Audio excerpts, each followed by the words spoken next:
Welcome to Not Milk Never Milk. Subscribe if you're lactose intolerant.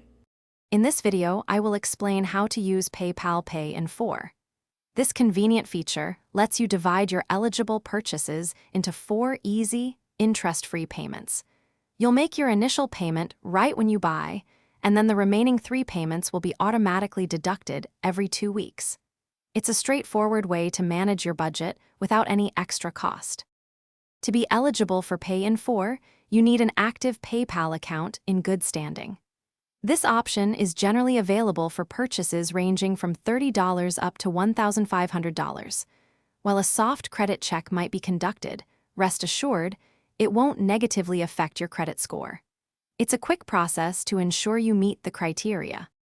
When you're ready to make a purchase, simply select PayPal as your payment method at checkout. If your order is eligible, you'll see the Pay in 4 option presented clearly.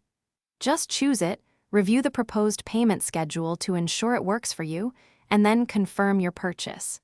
It's a seamless integration into your existing checkout flow. Managing your Pay in 4 payments is simple. You can easily access your full payment schedule and transaction history directly through your PayPal account online or via the app. Payments are automatically deducted from your chosen linked bank account or debit card, so you don't have to worry about remembering. PayPal also sends helpful reminders before each payment is due. Thanks for watching. If this was helpful, leave a like and consider subscribing. See you next time.